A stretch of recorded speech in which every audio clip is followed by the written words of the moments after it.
तो बचो अस्सलाम वालेकुम। अजुक सबक 8वीं जमात हंदन बचन हंद खतर यह माश तुल्दर यह सबक अमुक ब्या हिस्स तुंदिस T2 सबकस मज बह पर सबक 1851 ईस्वी मज कोर तम लिंगस्ट्राट हायू तैयार यथ मज फर हचवेन चौकाठन पे बनावन यथ कन यम चौकाट फ्रेम नबर तन कड़न तो बदलावन ते माश कड़न विज फ्रेमस बह सचर दिन मोम सेल वैक्स सील्स कुमलान तो माश सेलो मज नबर नेरान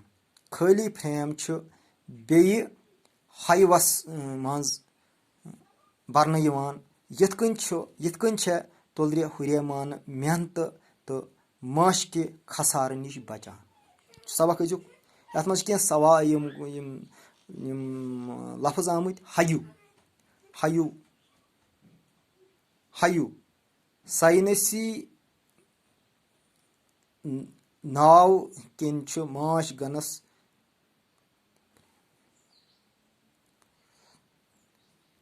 हायू वनान यथ दोयम चौकाठ चौकाठ आज हचू चौकाठ माश गनन हंद खतर बनावन नबर चौकाठ माश गन मज नबर तन फ्रेम फ्रेम माश गन खतर सठा जरूरी सेल माच फ्रेमन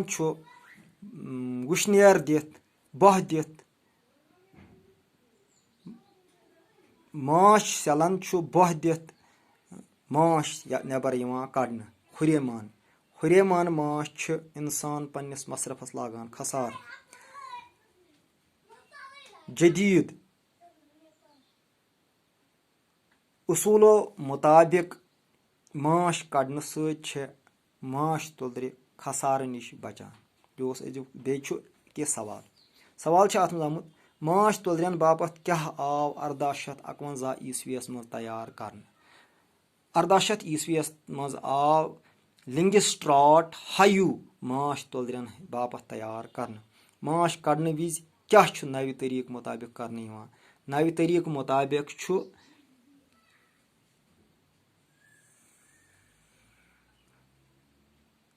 फ्रेमस बह दिन तो मोम सेलो मज माश कुमलवित दिथ नबर कड़न जदीद माश गनक फ्रेम क्या जदीद माश गनक फ्रेम